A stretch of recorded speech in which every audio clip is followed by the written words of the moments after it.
Top choice Buddhist temple in temples of Angkor, Cambodia. Ta Prohm, the so-called Tomb Raider temple.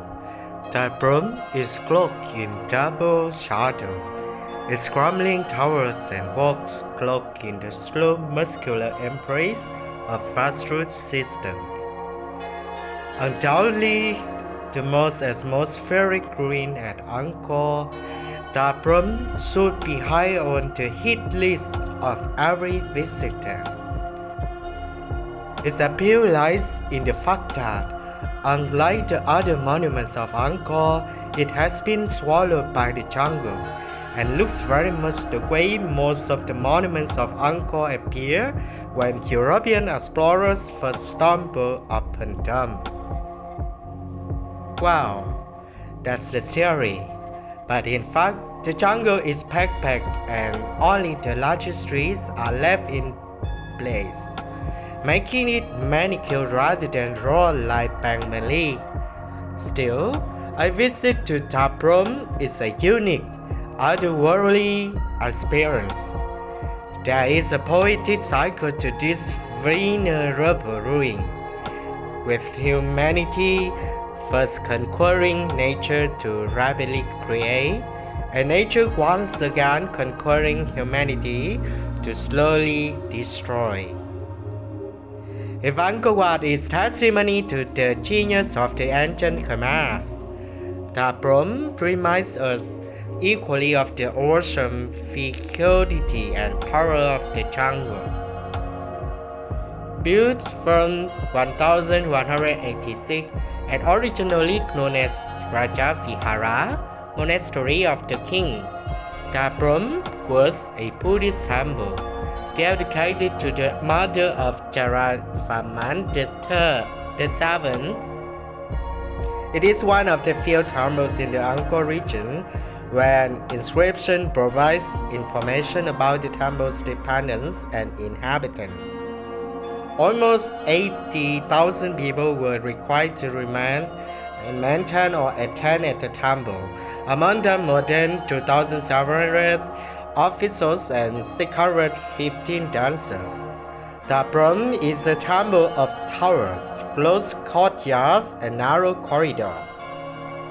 Many of the corridors are impassable, clogged with jumbo piles of delicately carved stone blocks dislodged by the roots of long decayed trees. But reliefs on bulging walls are carpeted with the lichen, moss and creeping plants and shrubs sprout off the roofs of monumental porch. Trees hundreds of years old tower overhead, their leaves filtering the sunlight and casting a greenish spore over the whole scene. The most popular of the many strangulating root formations is the one of the inside of the easternmost Gobura entrance banyan of the central enclosure, nicknamed the Cacao Tree. One of the most famous spots in Ta Prohm is the so-called Tomb Raider tree, where Angelina Jolie's Lara Croft picked a jasmine flower before falling through the earth into Pinewood Studios. It used to be possible to climb onto the damaged galleries, but this is now prohibited to protect both temple and visitor. Many of these precocious paleostones weigh a ton or more would do some serious damage if they come down. Ta Prohm is currently under stabilization and restoration by an Indian team of archaeologists working with their Cambodian counterparts. The temple is at its most impressive early in the day. Allow as much as 2 hours to visit, especially if you want to explore the maze like corridors and iconic tree routes.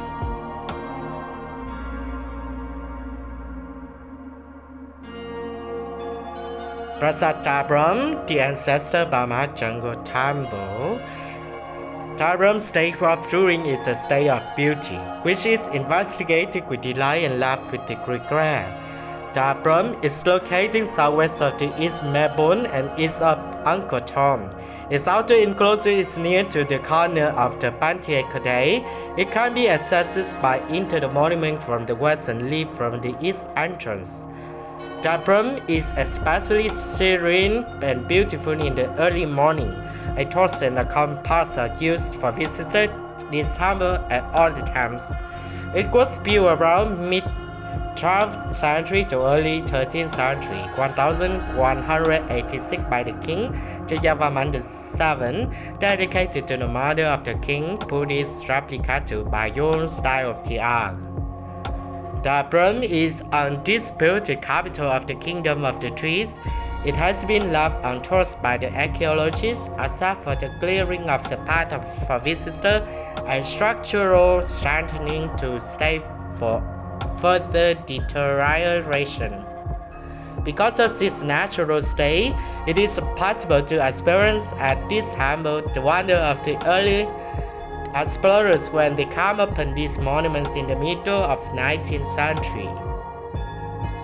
Shrouded in dense jungle, the temple of Ta Prohm is ethereal in aspect and contours of a romantic order. Fig, banyan, and kapok trees spread their giant roots over the store, rubbing walls and tourists apart, and their branches and leaves intertwine to form the roof over the structure.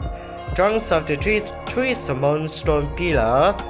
The train horse jump up to place, inquires itself about you as you go, and insatiably as the roots have put themselves about the walls and towers for a visitor 40 years ago.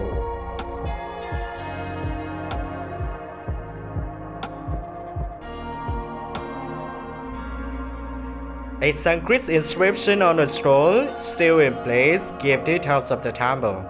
Ta Prohm, 3,140 villages. It took 79,365 people to maintain the temple, including 18 great priests, 2,740 officials, 2,202 assistants, and 615 dancers.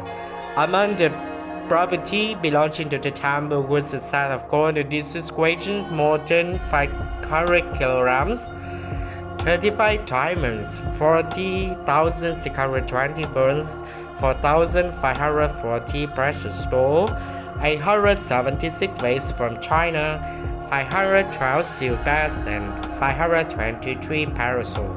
Even considering that these numbers were probably exaggerated to glorify the king, Ta Prohm must have been an important and impressive monument. Ta Prohm is among the largest of the monuments in the Angkor complex. The inscription gives an idea of the size of the temple. The complex included 260 statues of gods, 39 towers with the pinnacles, and 566 groups of their residents. Ta Prohm comprised a series of long low buildings standing on one level, which are enclosed by rectangular laterite wall, secured by 1,000 murals, 1,959 by 3,281 feet. Only traces of the wall are still visible. The center of the monument is reached by the series of towers connected with passages. This arrangement forms a sort of subway into the heart of the monument. 3 square galleries enclose the area.